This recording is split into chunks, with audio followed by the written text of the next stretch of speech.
Há alguns meses, os empregados da Ópera de Paris vinham comentando que havia um fantasma assombrando o lugar. Segundo os que o viram, o mesmo usava um traje negro e passeava feito uma sombra pelo edifício, sem fazer barulho. Algumas bailarinas ficaram curiosas com a situação e acabaram descobrindo que o fantasma era dono do camarote número 5, o que acendia ainda mais a curiosidade delas e dos demais. Havia por esse tempo a sucessão de acontecimentos estranhos por ali, como por exemplo a morte de Joseph Buquet, maquinista-chefe, que havia morrido enforcado no terceiro patamar do palco. Os outros maquinistas que encontraram seu corpo relatavam terem ouvido um terrível canto próximo ao cadáver. A verdade é que ninguém nunca descobriu de fato como morreu Buquet. A perícia apontou o suicídio como causa da morte.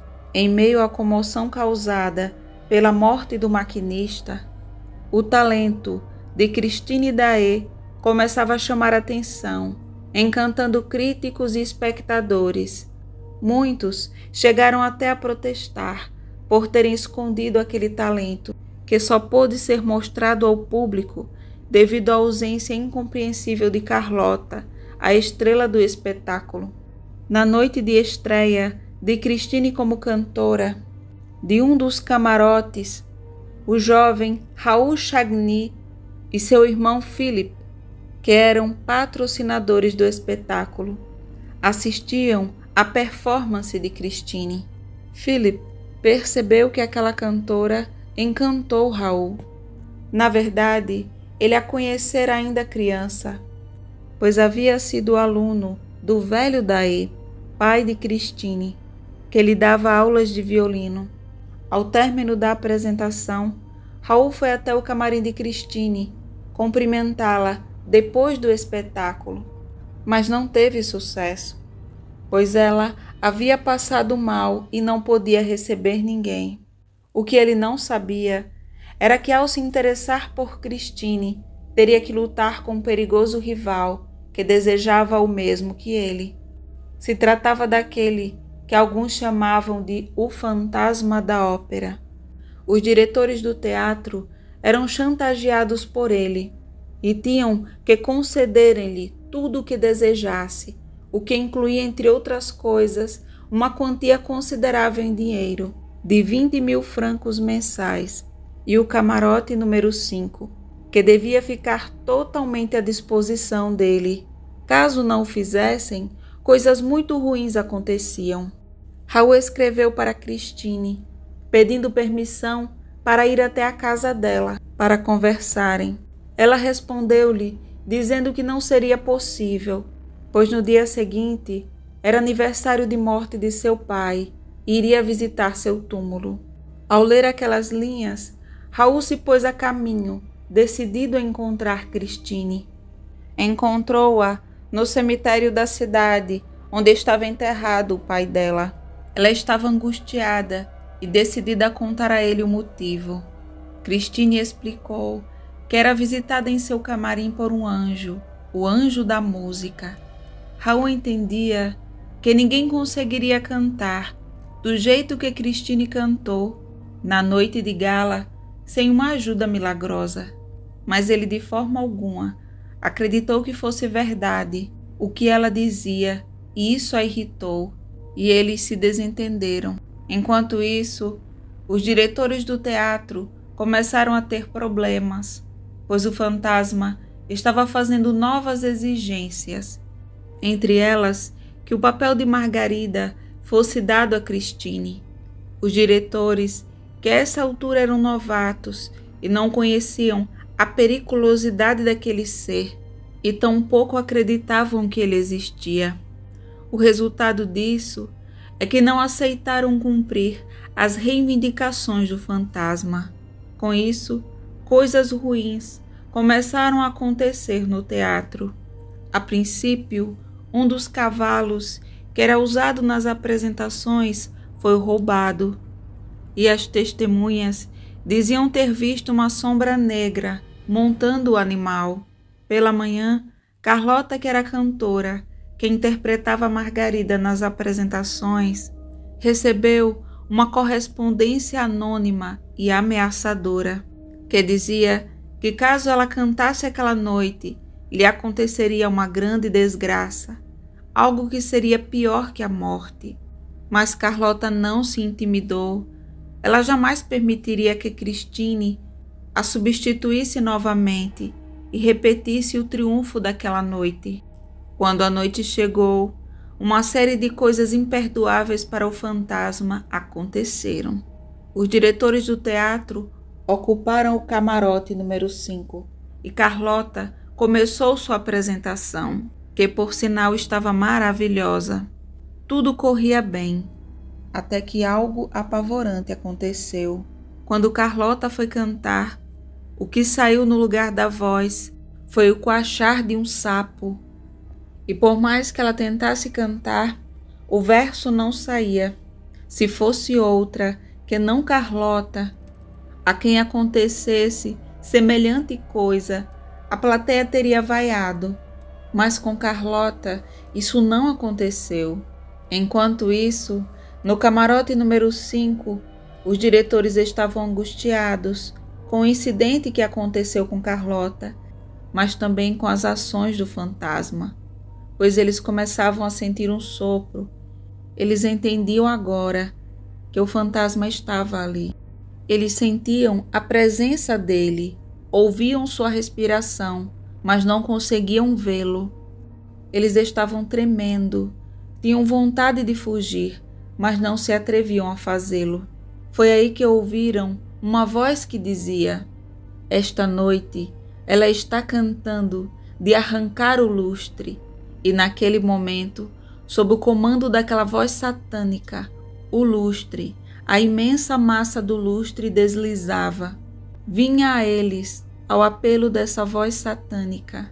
Despregado, o lustre mergulhava das alturas da sala e se despencava no meio da plateia, em meio a 1000 clamores.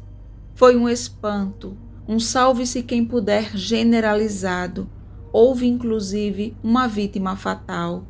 Depois dessa noite trágica, Carlota ficou muito doente.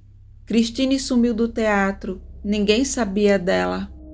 E Raul estava muito preocupado com ela e começou a pensar se aquela história que ela havia lhe contado sobre o anjo da música não teria um fundo de verdade. Será que algum personagem misterioso e sem escrúpulos não estaria por trás de tudo isso?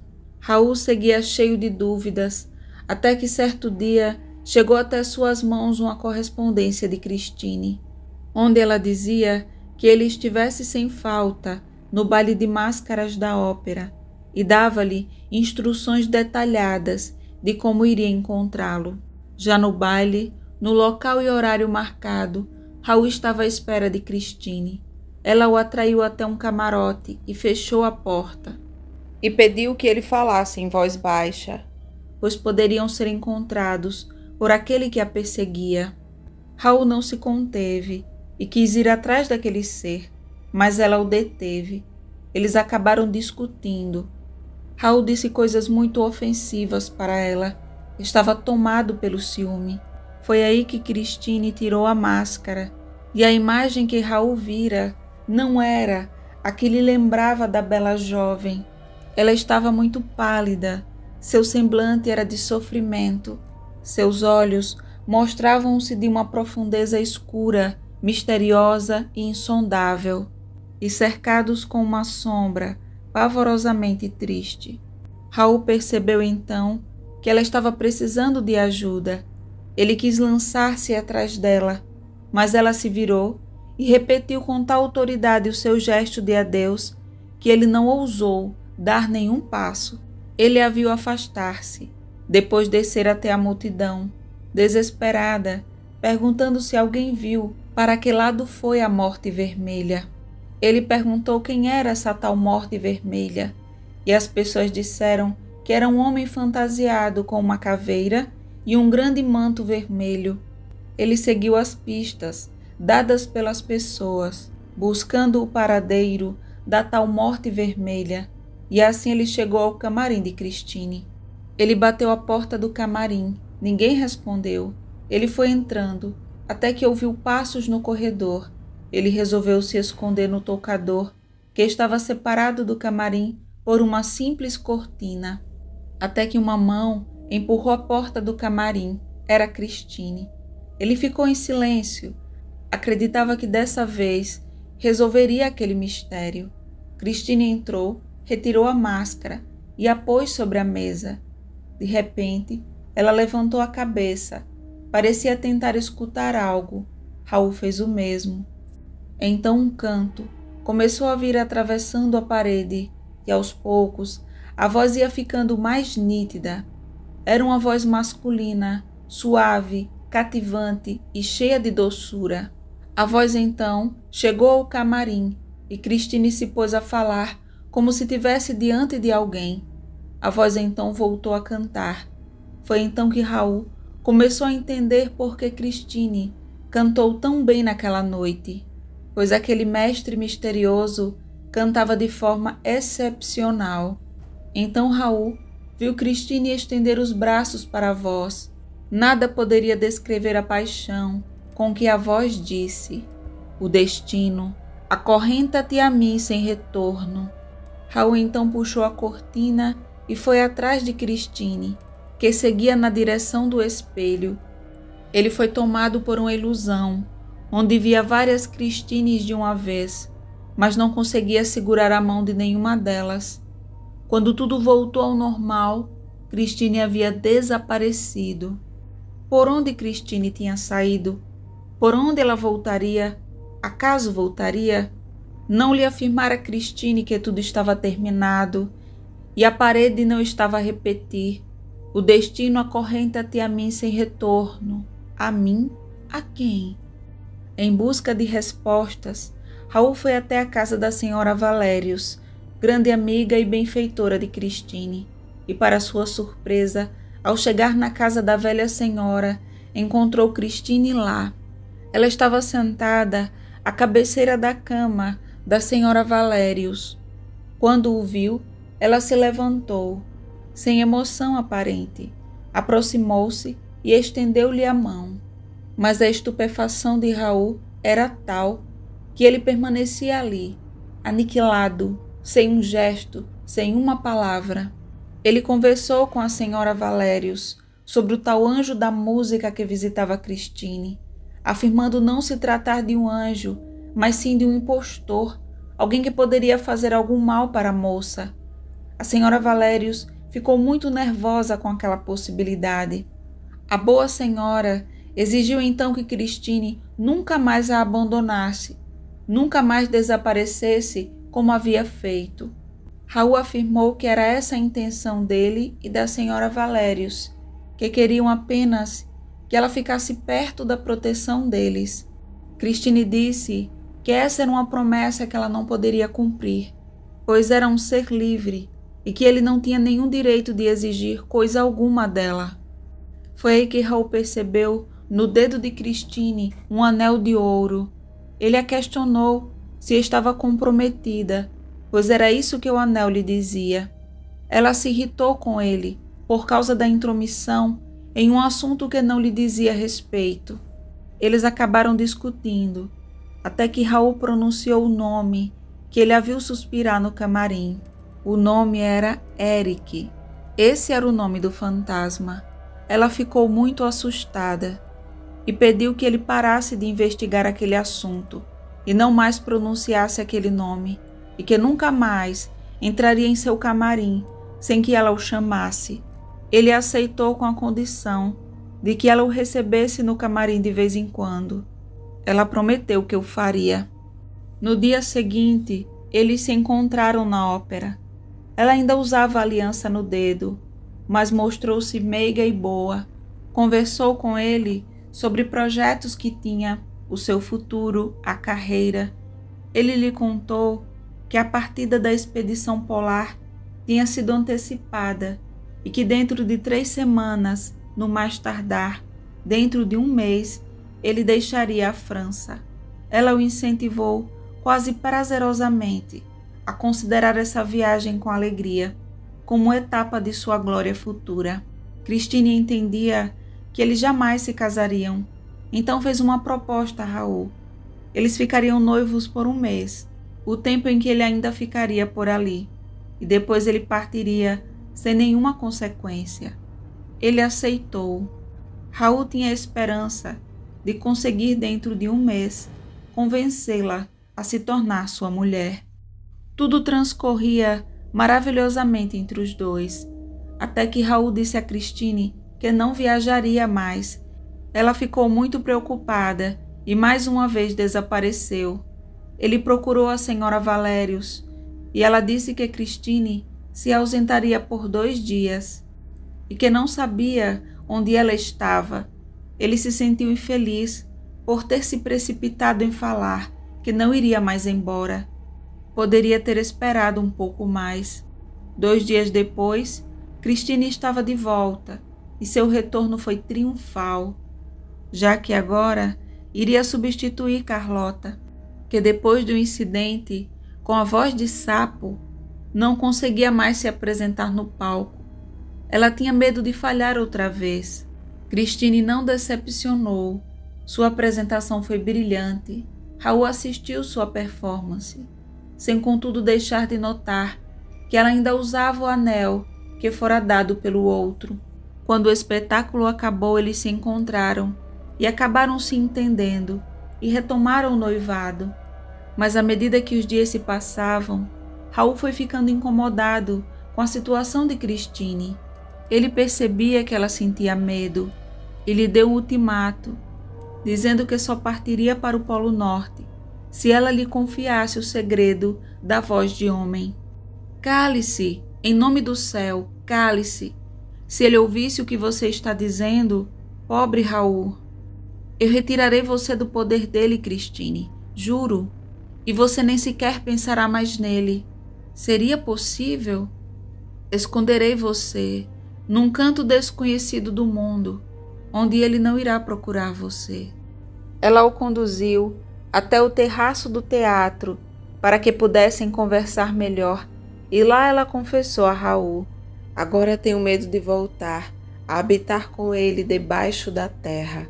O que é que força você a voltar, Christine?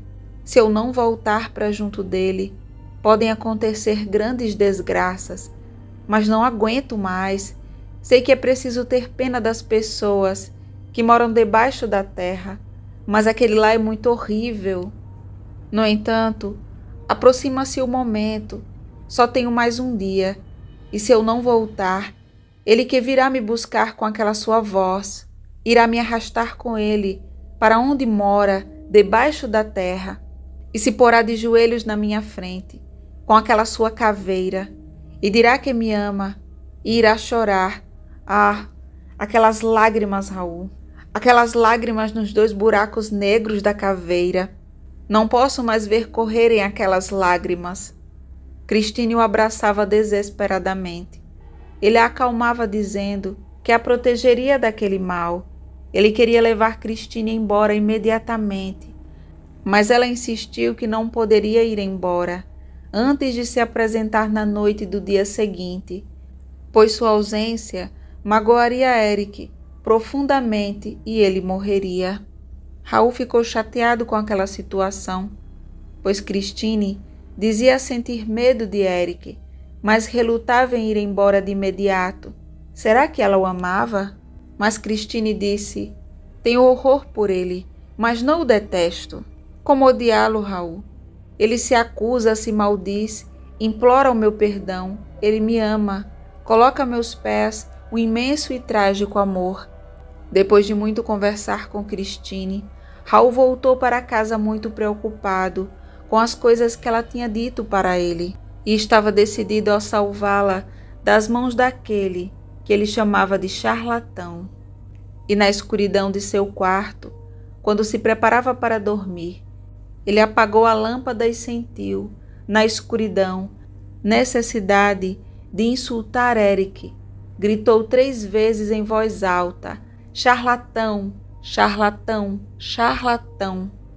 Mas de repente, levantou-se sobre um cotovelo, um suor frio lhe corria pelas têmporas. 2 olhos, ardentes como brasas, acabavam de se acender ao pé de sua cama. Olhavam para ele fixamente, terrivelmente, na noite negra. Raul era corajoso e, no entanto, tremia. Avançou a mão, tateante, hesitante, incerta, sobre o criado mudo. Ao encontrar uma caixa de fósforos, acendeu uma luz. Os olhos desapareceram. Pensou sentir-se totalmente inseguro. Ela me disse que os olhos dele só se viam na escuridão. Os olhos dele desapareceram com a luz, mas ele deve estar ainda aí. Ele levantou e começou a procurar por todo o quarto, olhando embaixo da cama, em toda parte. Ele não encontrou nada, então resolveu deitar-se novamente e apagou a luz. Foi aí que os olhos apareceram. Ele foi até um móvel e pegou um revólver. Ele mirou onde entendia ser a testa daquela visão e atirou. Quando ele se preparava para atirar novamente, os olhos tinham desaparecido. O tiro atraiu os demais moradores daquela casa. Philip, correndo até o quarto do irmão, e depois de ouvir a explicação confusa de Raul, chegou a imaginar que seu irmão estaria perdendo a sanidade mental e atribuiu toda aquela situação a Christine, que estaria colocando ideias fantasiosas na cabeça de Raul. Ele chegou a pedir ao irmão que se esquecesse daquela moça, mas não teve sucesso. O dia seguinte foi para Raul um dia de preparativos para a fuga de Christine. Os cavalos, a carruagem, o cocheiro, as provisões, as bagagens, o dinheiro necessário, o itinerário. Não se devia pegar a estrada de ferro para despistar o fantasma. Tudo isso manteve ocupado até as 9 horas da noite. O espetáculo começou e, apesar de todo o nervosismo de Christine, ela conseguiu conduzir bem sua apresentação. Foi então que, a certa altura do espetáculo, uma repentina escuridão se abateu sobre o teatro, mas rapidamente a luz voltou, iluminando o palco novamente. Mas Christine Daae não estava mais lá. Que foi feito dela? Todos estavam confusos com aquela situação. O primeiro pensamento de Raul, depois do desaparecimento fantástico de Christine, tinha sido o de acusar Eric. Não duvidava mais do poder sobrenatural do anjo da música no domínio da ópera, onde havia diabolicamente estabelecido o seu império. Raul foi correndo desesperado até o palco e começou a gritar o nome de Christine, sem saber para onde Eric a tinha levado. Ele ficava imaginando que o anjo da música tinha ouvido a conversa que ele havia tido com Christine e sabia que ela planejava ir embora. E o pensamento que torturava Raul era imaginar qual seria a vingança que aquele ser horrível estava planejando para a moça. Raul saiu para procurar Christine, seguindo pistas que ela havia dado enquanto conversavam sobre onde seria o esconderijo do fantasma, que seria o local para onde ele a levava toda vez que ela passava dias sem aparecer. Entretanto, seu caminho foi interrompido por uma sombra que lhe dizia: "Aonde vai com tanta pressa, senhor de Chagny?" perguntou a sombra. Raul então levanta a cabeça irritado, mas acabou reconhecendo aquele homem. Se tratava do persa. Raul lembrou que numa noite de espetáculo, seu irmão havia comentado sobre esse homem, de quem ninguém sabia muita coisa a respeito.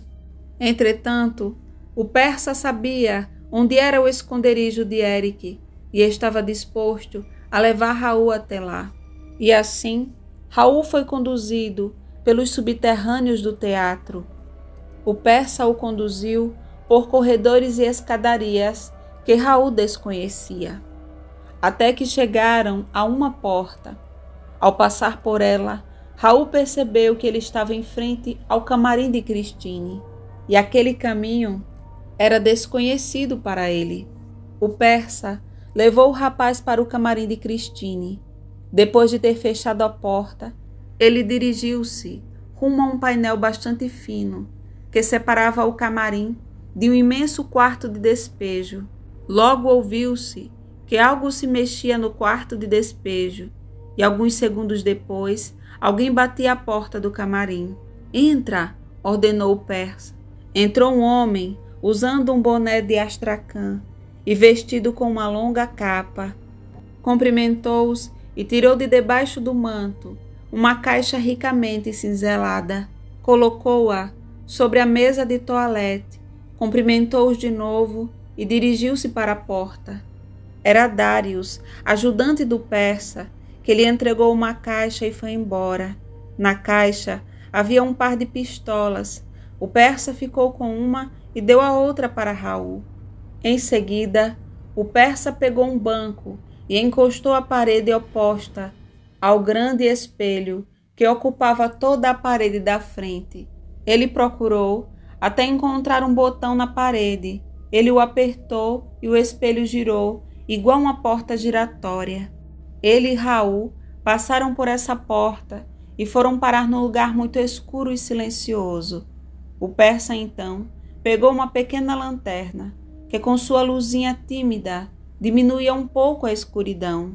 Raul, que se lembrava das palavras do persa, pensou que esse caminho tivesse sido misteriosamente estabelecido pela mão do próprio fantasma. Ora, viria a saber mais tarde que Eric tinha encontrado ali já pronto para ele um corredor secreto cuja existência durante muito tempo fora o único a conhecer. Esse corredor tinha sido criado durante a Comuna de Paris para permitir aos carcereiros conduzirem diretamente os prisioneiros às masmorras que tinham sido construídas nos porões, pois os federados haviam ocupado o edifício logo após o dia 18 de março e feito, bem no alto, um ponto de partida para os balões encarregados de levar as provisões, as suas proclamações incendiárias e embaixo da prisão do Estado. O persa colocara-se de joelhos e tinha posto no chão a lanterna. Parecia ocupado com alguma tarefa no assoalho. Então Raul ouviu um leve estalido e viu no chão do corredor um quadrado luminoso muito pálido. Era como se uma janela acabasse de ser aberta nos subterrâneos, ainda iluminados da ópera. Raul não enxergava mais o persa, mas sentiu-o subitamente do seu lado e ouviu a sua respiração.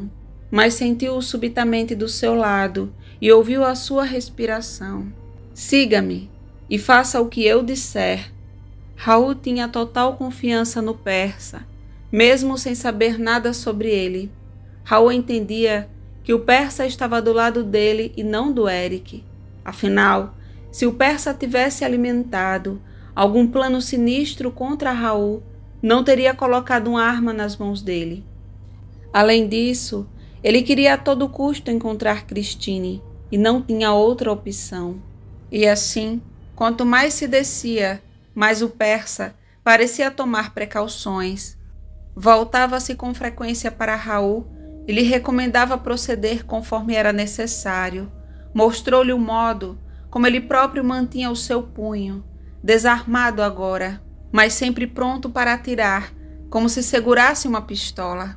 Eles seguiram o caminho e acabaram chegando ao local onde Eric morava e ouviram um ruído como se fosse uma porta que se abrisse e fechasse. Então ouviram: "É pegar ou largar? A missa de núpcias ou a missa de defuntos?" Era a voz de Eric. Ele não percebeu a presença do persa nem de Raul, o que representava uma grande vantagem para os dois. Entretanto, Raul queria ir atrás de Christine, cuja voz não se ouvia. "A missa de defuntos não é nada alegre", disse Eric, "ao passo que a missa de núpcias é magnífica. É preciso tomar uma decisão e saber o que se quer." Essa ladainha de amor era acompanhada de um gemido que eles acreditavam ser de Christine. "Você não me ama, você não me ama, você não me ama." Depois abrandou-se. "Por que está chorando?" Você sabe muito bem que me deixa magoado. E o silêncio imperava. Cristine não falava coisa alguma. Entretanto, de onde eles estavam não podiam salvar Cristine, pois precisavam abrir uma porta que dava acesso ao ambiente onde ela estava. Eles precisavam que ela abrisse a porta. De repente, o silêncio ao lado foi quebrado pelo barulho de uma campainha. Houve um salto do outro lado da parede e a voz de trovão de Eric. Estão tocando. Queira dar-se ao trabalho de entrar. Uma risada lúgubre. Quem mais está chegando para nos atrapalhar? Espere aqui um pouco. Os passos se afastaram. Uma porta se fechou. Então eles deduziram que Cristine estava sozinha. Raul começou então a chamar por ela. Finalmente, uma voz fraca chegou até eles. Estou sonhando, dizia. Cristine, Cristine, sou eu, Raul. Silêncio. Mas responda, Cristine. Você está sozinha? Em nome de Deus, responda. Quando Cristine teve certeza de que se tratava de Raul, ela pediu que ele fosse embora, pois temia o que Eric poderia fazer contra ele. Mas Raul deixou bem claro para ela que ou eles sairiam dali juntos ou morreriam juntos. Eles conversavam até que passos pesados arrastavam-se lentamente atrás da parede, paravam e de novo faziam gemer o assoalho. Então, houve um suspiro formidável, seguido de um grito de horror de Cristine, e ouviu-se a voz de Eric. Por que você gritou, Cristine? Porque estou sofrendo, Eric. Pensei que tinha lhe metido medo. Eric, desamarre-me as cordas. Não sou sua prisioneira? Ele a desamarrou, mas começou a demonstrar desconfiança dela quando a viu buscando a chave do quarto dos aflitos, onde estava Raul e o persa, e começou a impor-lhe 1000 tormentos, dando a entender que tinha como descobrir se tinha alguém lá dentro. O quarto onde Raul e o persa se encontravam era regularmente hexagonal e inteiramente revestido de espelhos. Viu-se depois, em certas exposições, esse tipo de quarto, disposto dessa forma, era chamado de Casa das Miragens ou Palácio das Ilusões. E de repente, uma floresta apareceu. Ela era iluminada pelo sol do meio-dia, que emitia um calor muito forte. O persa percebeu que se tratava de um truque e começou a procurar no painel de espelhos um ponto vulnerável, onde se podia apertar para fazer girar alguma porta giratória. Às vezes, esse ponto fraco poderia ser uma simples mancha sobre o espelho, do tamanho de uma ervilha, por baixo da qual estava a mola que se devia acionar. Finalmente, encontraram a mola que ia acionar a porta, que iria dar-lhes a liberdade, que iria entregar-lhes o Eric. O persa apalpou o prego e mostrou-o a Raul com o rosto radiante. O prego de cabeça preta cedia a muitas pressões. E então, não foi uma porta que se abriu na parede, mas um alçapão que disparou no assoalho. Imediatamente, desse buraco escuro chegou o ar fresco. Dentro daquele buraco havia uma escada. Eles desceram por ela e chegaram num lugar cheio de tonéis, que depois constataram estarem cheios de pólvora. Foi aí que compreenderam tudo aquilo que tinha querido dizer e tudo aquilo que tinha dito o monstro a Cristine. Sim ou não? Se for não, todo mundo está morto e enterrado. Sim, enterrado sob os escombros do que havia sido a grande ópera de Paris. Podia-se imaginar crime mais pavoroso para se deixar o mundo numa apoteose de horror? Preparada para a tranquilidade de seu retiro, a catástrofe ia servir para vingar os amores do mais horrível monstro que andou por sob os céus. Raul teve a oportunidade de contar a Cristine sobre a pólvora, no momento em que ela passava por perto de uma das paredes que formavam aquele ambiente. Então, ela percebeu que não tinha saída e aceitou o pedido de casamento de Eric. Com isso, a postura do fantasma mudou e ele disse para Raul e para o persa: agora vocês estão salvos e logo irei conduzi-los para a superfície da terra para agradar a minha mulher. Entretanto, aquele era mais um truque do fantasma. Ele até libertou o persa, mas libertar Raul não estava nos seus planos. Ele prendeu Raul no calabouço, que fica na parte mais deserta do mais distante porão da ópera. Em seguida, ele voltou para ver Christine. O jeito dela tratá-lo o comoveu. Ela não demonstrava repulsa por ele, mesmo quando ele tirava a máscara. Ela era carinhosa com ele. Então Eric tomou uma atitude inesperada. Ele tinha em sua mão um anel, o anel que dera a Christine e que ela havia perdido e ele havia encontrado. Eric passou o anel para a mão dela, dizendo: tome, pegue isso para você e para ele. Será o meu presente de núpcias, o presente do pobre e infeliz Eric. Sei que você o ama, aquele rapaz. Não chore mais.